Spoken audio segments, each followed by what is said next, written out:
Thus have I heard. Once the Blessed One was dwelling at Savatthi in the Jita Grove at Anathapindika's monastery. Then a certain Deva, when the night was far spent, her surpassing splendor illuminating the entire Jita Grove, approached the Blessed One, and after drawing near, respectfully saluted him, and stood to one side. Standing thus, she addressed the Blessed One in verse. Many devas and humans have pondered on blessings. Pray, tell me the highest blessing. Not to associate with the foolish, but to associate with the wise. To honor those worthy of honor. This is the highest blessing. To dwell in a suitable locality, to have performed meritorious deeds in the past. To set oneself in the right direction. This is the highest blessing. Vast learning and skill, mastery of a discipline, and speech that is well spoken. This is the highest blessing. To support one's father and mother, to cherish one's wife and children, and to be engaged in peaceful occupations. This is the highest blessing. Liberality, righteous conduct, helping one's relatives, and deeds that are blameless. This is the highest blessing. To cease and abstain from evil, to renounce intoxicants, and to be steadfast in virtue. This is the highest blessing. Reverence and humility, contentment and gratitude. Opportunely hearing the Dhamma. This is the highest blessing. Patience and compliance, association with contemplatives. Timely discussions on the Dhamma. This is the highest blessing. Self-control and purity, insight into the noble truths, and the realization of Nibbana. This is the highest blessing. Though touched by the vicissitudes of the world, one's mind remains unshaken. Sorrowless, stainless, and secure. This is the highest blessing.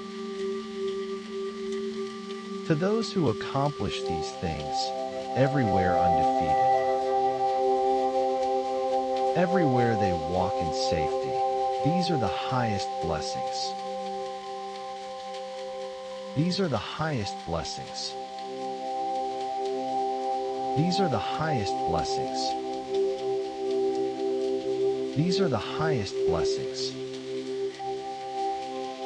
Thus have I heard. Once the Blessed One was dwelling at Savatthi in the Jita Grove at Anathapindika's monastery.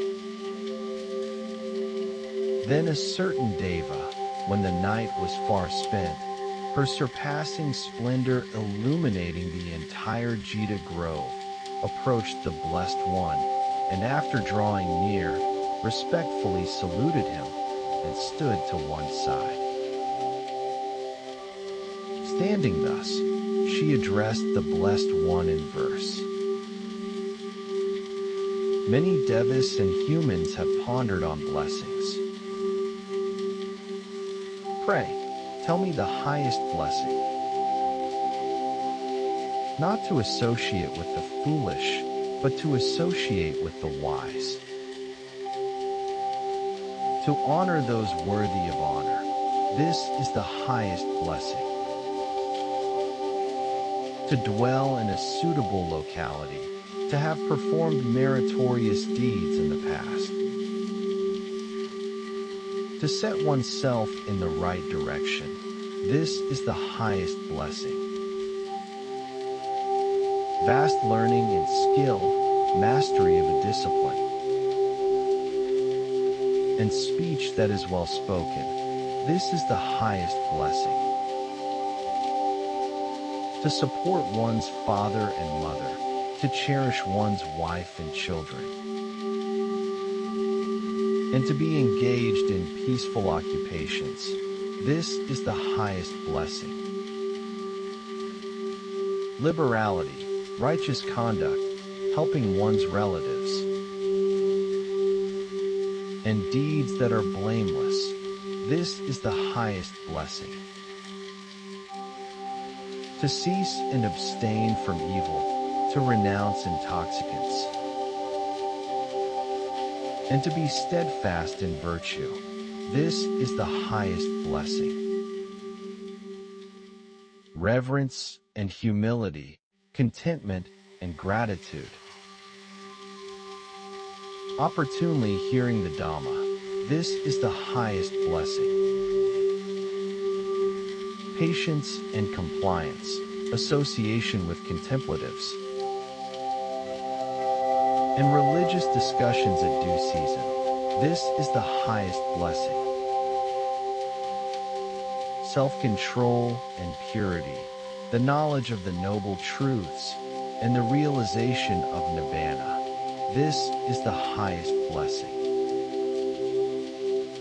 Whose mind is unshaken when touched by the vicissitudes of life, is rid of sorrow, and is stainless. This is the highest blessing. To them fulfilling such conditions everywhere, are ever victorious, and attain bliss. These are the highest blessings. He abused me, he beat me, he defeated me, he robbed me. In those who harbor such thoughts, hatred will never cease. He abused me, he beat me, he defeated me, he robbed me. In those who do not harbor such thoughts, hatred will surely cease. For hatred does not cease by hatred at any time. Hatred ceases by love. This is an old rule. The world does not know that we must all come to an end here. But those who know it, their dissensions cease thereby. He who lives only for pleasures, with senses uncontrolled, immoderate in eating, idle, and weak, him Mara certainly overthrows. As the wind throws down a weak tree. He who lives without looking for pleasures, with senses well controlled, moderate in eating, full of faith and strong, him Mara certainly does not overthrow. As the wind does not overthrow a rocky mountain. He who wishes to put on the yellow dress without having cleansed himself from sin, who disregards also self-control and truth, is not worthy of the yellow dress. But he who has cleansed himself from sin is well grounded in all virtues and regards also self-control and truth. He is indeed worthy of the yellow dress. They who imagine truth in untruth and see untruth in truth never arrive at truth, but follow vain desires. They who know truth in truth and untruth in untruth arrive at truth and follow true desires.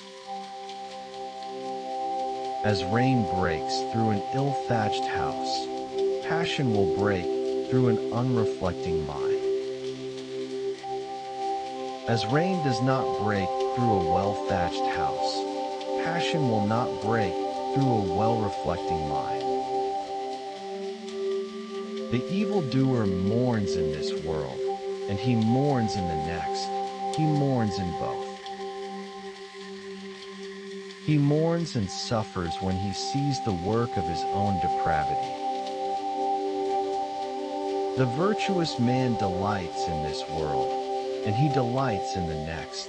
He delights in both. He delights and rejoices when he sees the purity of his own work. The evildoer suffers in this world, and he suffers in the next. He suffers in both. He suffers when he thinks of the evil he has done. He suffers more when going to a worse form. The virtuous man is happy in this world, and he is happy in the next. He is happy in both. He is happy when he thinks of the good he has done. He is still more happy when going to a good born. Though a man recite 100 verses made up of useless words, better is one verse full of meaning, which, if a man hears, he becomes quiet. Though a man recite 100 verses made up of useless words, better is one verse full of meaning, which, if a man hears, he becomes quiet. Though a man recite 100 verses made up of useless words, better is one verse full of meaning, which, if a man hears, he becomes quiet. Though a man conquer 1,000 times 1,000 men in battle, better is he who conquers one, himself. If one has conquered oneself, one is the greatest of conquerors. One's own self conquered is better than all other people. Not even a god, a Gandharva, not Mara with Brahman, could change into defeat the victory of a man who has vanquished himself. If a man for 100 years sacrifice month after month with 1,000, and if he but for one moment pay homage to a man whose soul is grounded in virtue, better is that homage than sacrifice for 100 years.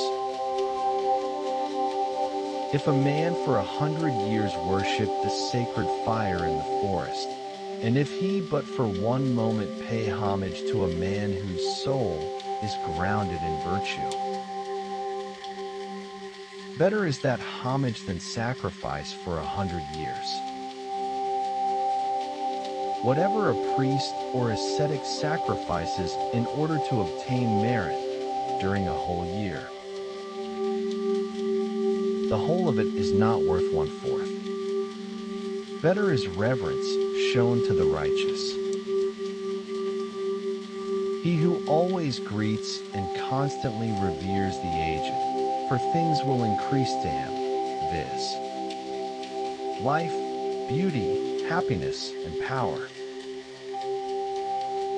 But he who lives a life of virtue and restraint, who is pure, considerate, righteous, and free from blame,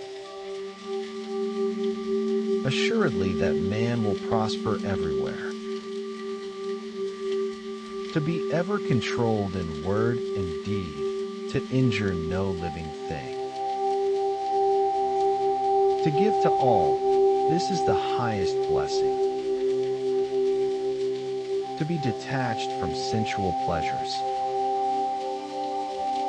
To have understanding, to be righteous, and to be free from distress.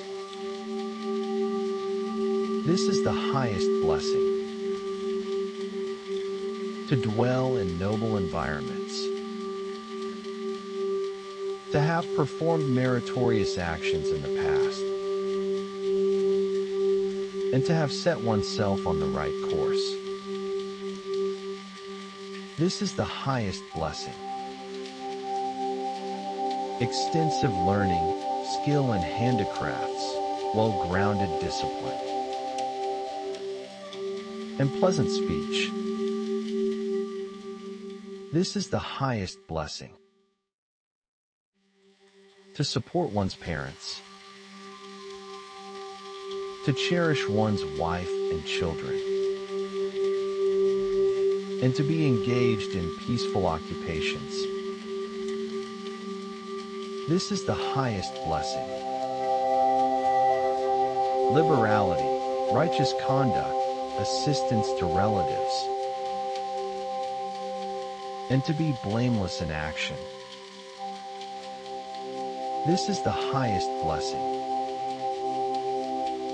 To cease and abstain from evil, to abstain from intoxicating drinks, and to be diligent in good deeds. This is the highest blessing. Reverence, humility, contentment, gratitude, and to listen to the teaching at the right time. This is the highest blessing. Patience, obedience, to see the holy monks, and to discuss the teaching at the right time. This is the highest blessing. Self-control, purity, comprehension of the noble truths, and the realization of nirvana. This is the highest blessing. To have a heart that is not shaken by the vicissitudes of life. To be without sorrow, stainless, and secure. This is the highest blessing. Those who have fulfilled these conditions are everywhere invincible. Everywhere they attain to happiness. These are the highest blessings. Better than sovereignty over the earth, better than going to heaven. Better even than lordship over all the worlds. Is the first step on the Noble Eightfold Path.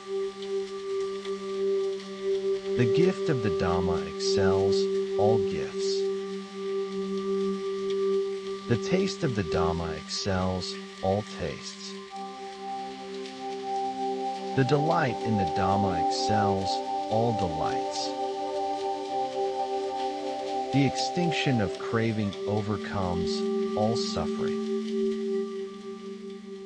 The craving of one given to heedless living grows like a creeper.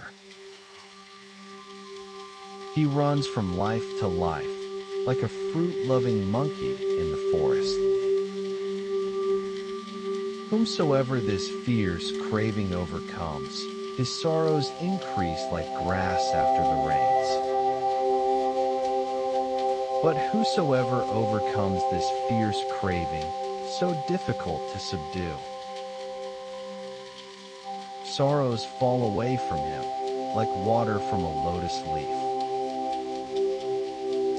This I say to you, dig up the root of craving, like one in search of the fragrant root of the Barana grass. Let not Mara crush you again and again, as the stream crushes the reeds. As a tree, though cut down, sprouts again if its root remains firm and is uninjured, even so, as long as the craving is not wholly uprooted, this sorrow springs up again and again. The craving of a man who is given to the 36 streams that flow towards pleasurable objects is strong. Such a misguided man is swept away by the flood of passion. The streams flow everywhere. The creeper sprouts and stands fast. Seeing this creeper springing up, cut off its root with wisdom. So long as even a little craving of man towards women is not cut off, so long is his mind in bondage, like a calf to its mother. Cut off your affection, as one plucks an autumn lily with the hand.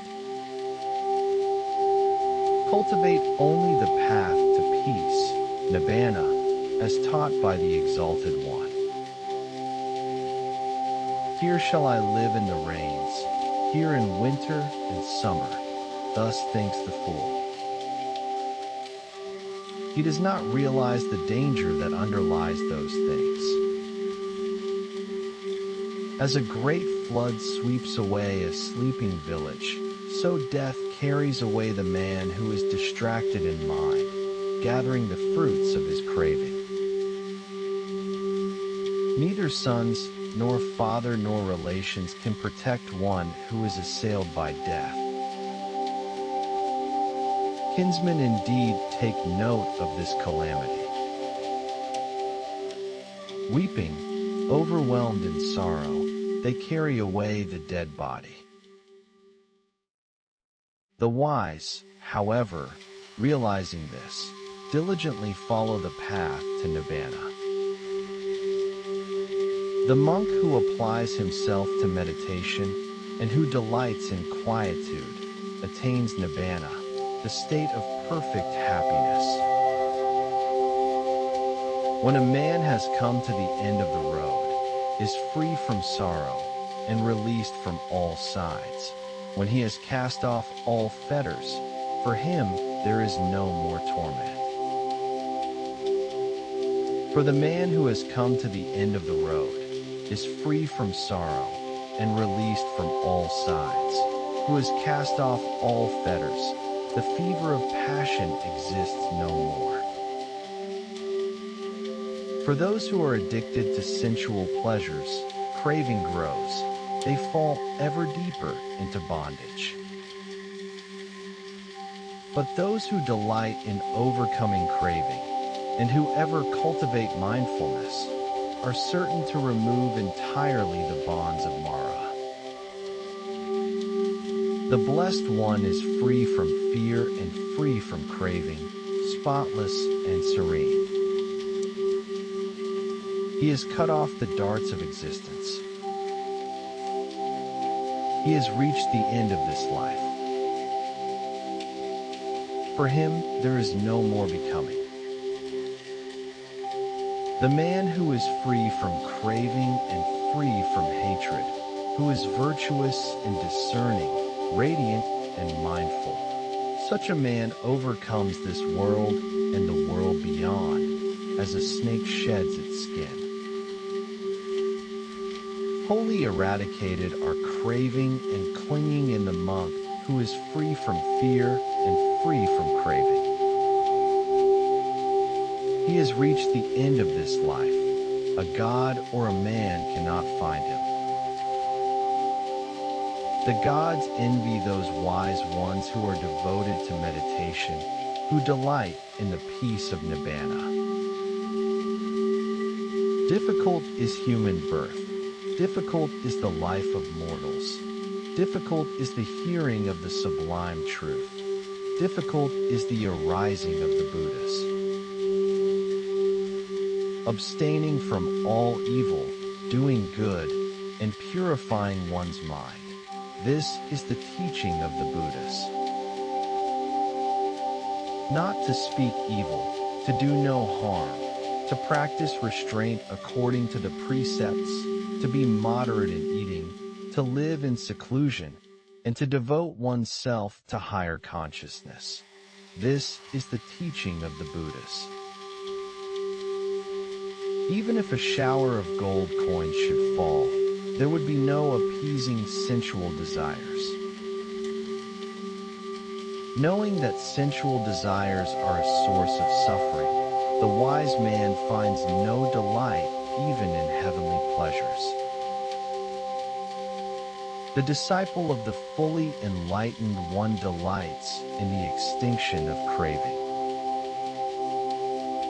Men, driven by fear, go for refuge to mountains, woods, groves, sacred trees, and shrines. That, indeed, is not a safe refuge. That is not the refuge supreme. Not by resorting to such a refuge is one freed from all suffering. He who goes for refuge to the Buddha, the Dhamma, and the Sangha. He who, with right knowledge, sees the Four Noble Truths. Suffering, the cause of suffering, the overcoming of suffering, and the Noble Eightfold Path leading to the extinction of suffering. That, indeed, is a safe refuge. That is the refuge supreme. By resorting to such a refuge, one is freed from all suffering.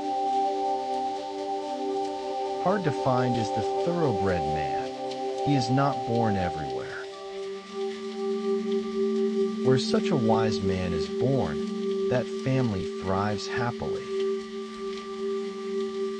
Happy is the arising of the Buddhas. Happy is the teaching of the Dhamma. Happy is the harmony in the Sangha. Happy is the discipline of the United Ones. He who reveres those worthy of reverence, whether Buddhas or their disciples, who have transcended all obstacles and have overcome sorrow and lamentation. He who reveres such as these, the peaceful and fearless ones, his merit none can compute. Chapter 15. Happiness. We live happily indeed, not hating those who hate us. Among men who hate, we dwell free from hatred. We live happily indeed, free from ailments among the ailing. Among ailing men, we dwell free from ailments. We live happily indeed, free from greed among the greedy. Among greedy men, we dwell free from greed. We live happily indeed, though we possess nothing. We shall be like the radiant gods, feeding on happiness. Victory breeds hatred, the defeated live in pain. Happily the peaceful live, discarding both victory and defeat. There is no fire like lust, no crime like hatred. There is no ill like the aggregates, no bliss higher than the peace of nirvana. Hunger is the worst disease, conditioned things the worst suffering. Knowing this as it really is, the wise realize nirvana, the highest bliss. Health is the greatest gain, contentment the greatest wealth. Trust is the best of relationships, nirvana the highest bliss. He who has tasted the sweetness of solitude and tranquility is free from fear and from wickedness, while he relishes the sweetness of the Dhamma. The sight of the noble ones is good, to live with them is ever blissful. One would be ever happy if one did not see fools. He who associates with fools suffers for a long time. Association with fools is ever painful, as is association with an enemy. Association with the wise is a pleasure, as is meeting with relatives. Therefore, follow the wise, the intelligent, the learned, the persevering, the dutiful, the noble. Follow one who is such a good and wise man as the moon follows the path of the stars.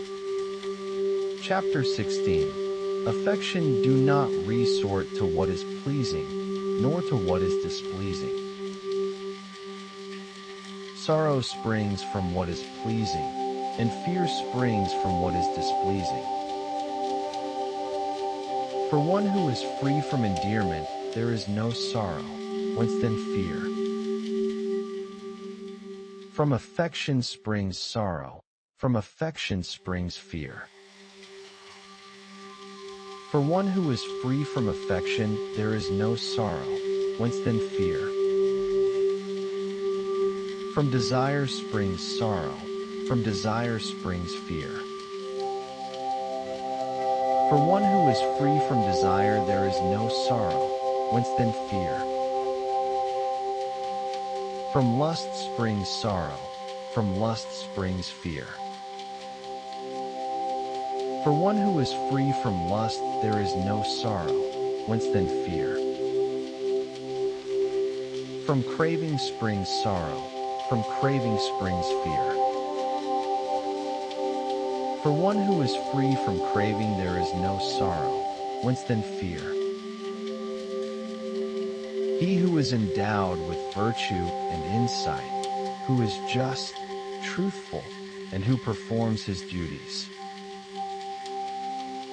him the world holds dear. A wish cannot be fulfilled by means of what is pleasing. Without restraint, austerity, and virtue one cannot attain bliss.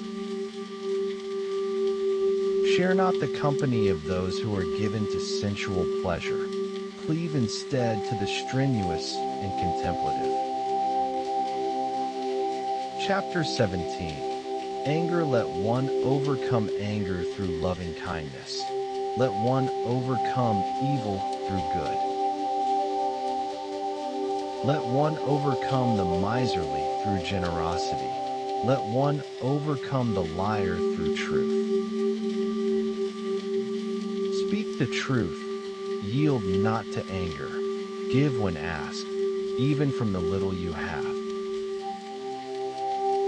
By these three conditions can one go to the realm of the gods.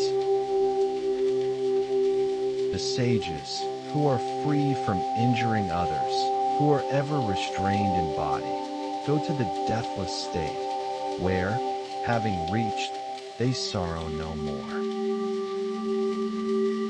For one who is ever vigilant, who trains himself day and night, who is ever intent on nirvana, asava, mental intoxication, decreases. This is an old saying, O Achala, it is not something only of today. They blame those who remain silent. They blame those who speak much. They also blame those who speak in moderation. There is none in the world who is not blamed. There never was, there never will be, nor is there now, a person who is wholly blamed or wholly praised. But he whom the wise praise day after day, after observing him, faultless in wisdom and virtue, who is wise and virtuous, who would dare to blame him, who is like a coin of refined gold. Even the gods praise him, by Brahma even is he praised. Guard yourself against acts of misconduct in bodily action. Control your bodily action. Abandon bodily misconduct and, with body, practice good conduct. Guard yourself against acts of misconduct in speech.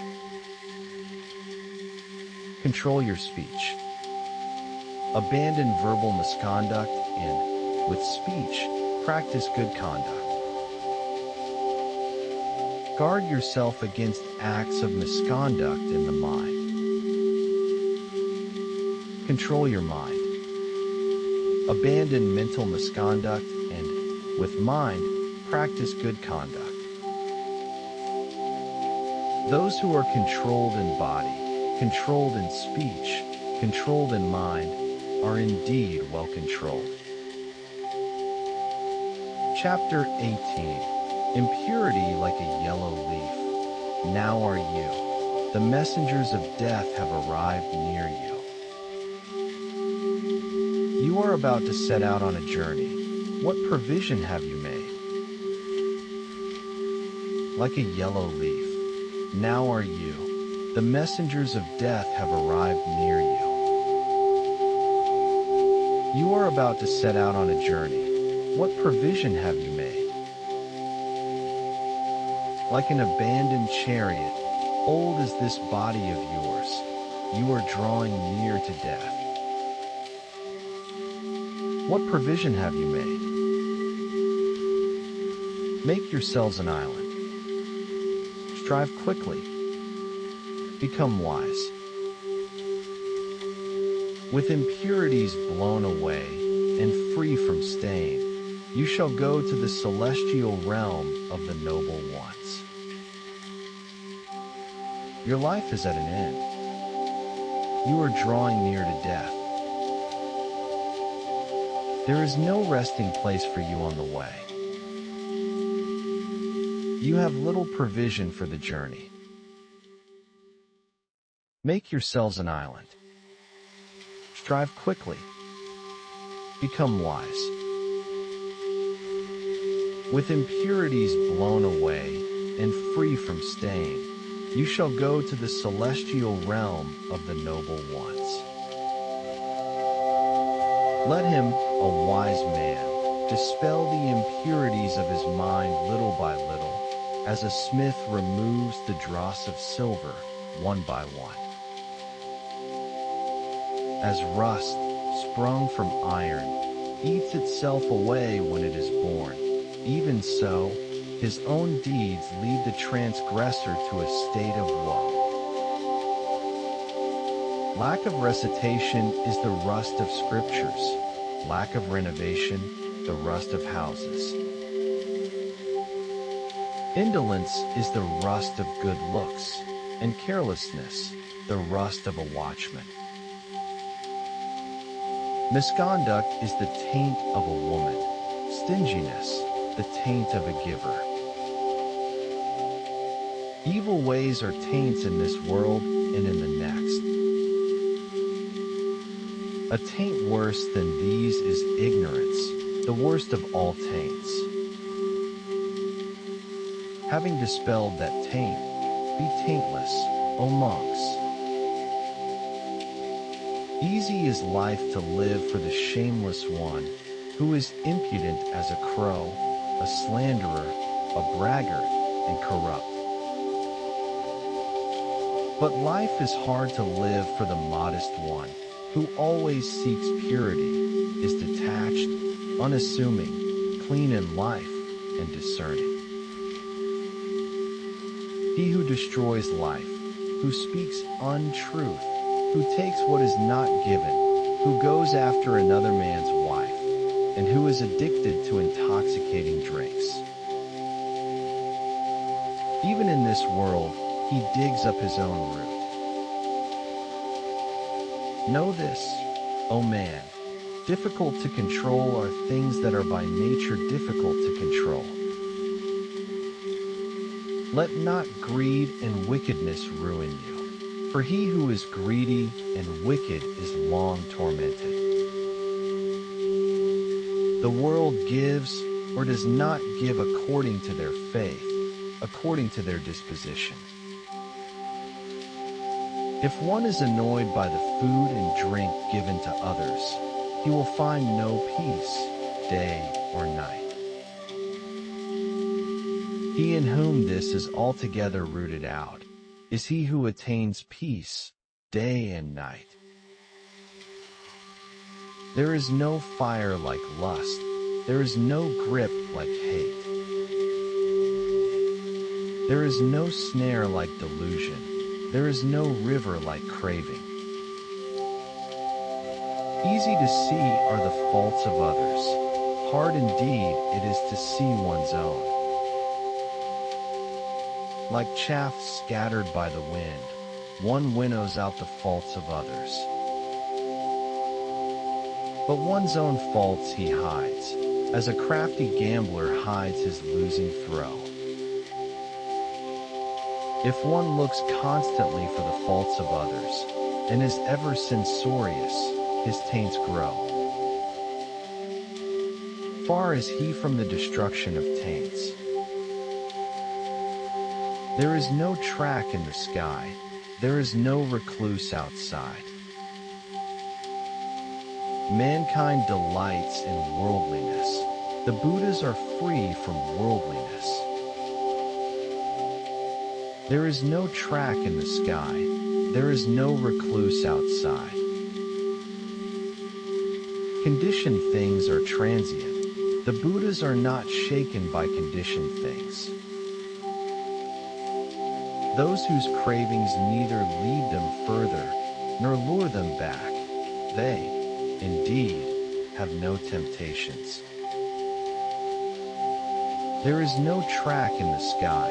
There is no recluse outside. Mankind delights in worldliness. The Buddhas are free from worldliness. There is no track in the sky. There is no recluse outside. Conditioned things are transient. The Buddhas are not shaken by conditioned things. Those whose cravings neither lead them further nor lure them back, they, indeed, have no temptations. Chapter 19. The man is not just if he rashly brings up a case, but the wise man investigates both right and wrong. He who guides others justly, fairly, and wisely, being a guardian of the law, is called just. One is not wise merely because one speaks much. He who is peaceable, friendly, and fearless is called wise.